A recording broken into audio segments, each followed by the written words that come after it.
یہ جو بد نظری کا گناہ ہے کہ غیر محرم عورتوں کی طرف، لڑکیوں کی طرف نظر، اس سے آدمی کبھی سیر نہیں ہوتا ہے۔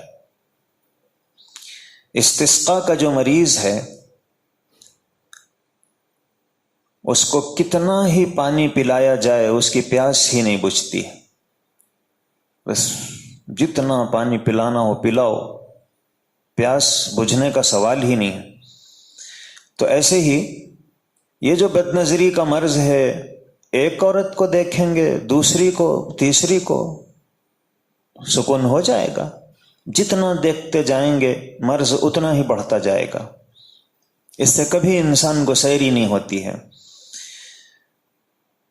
اس دریا میں ساری زندگی بہتے رہیں گے تب بھی کنارے پر نہیں پہنچیں گے، یہ دریا ختم نہ ہونے والا ہے۔ بد نظری کے گناہ سے جوان ہی نہیں، بوڑھے بھی محفوظ نہیں رہتے ہیں۔ یہ ایسا مرض ہے جو کسی کو نہیں چھوڑتا ہے۔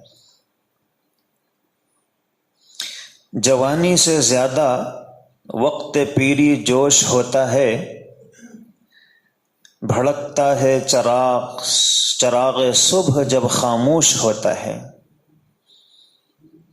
کہ چراغ رات بھر نارمل طریقے پر جلتا ہے، لیکن جب تیل ختم ہونے والا ہے تو اس وقت وہ بھڑکتا ہے۔ تو آدمی بڑھاپے کی منزلوں میں پہنچتا ہے تو یہ چراغ سحری ہے جو اب بجھنے والا ہے، تو اس سے پہلے بھڑکتا ہے۔ تو ہمیں اپنی زندگی کی ہر عمر میں اس گناہ سے بچنے کی کوشش کرنا ہے۔ اللہ توفیق نصیب فرمائے۔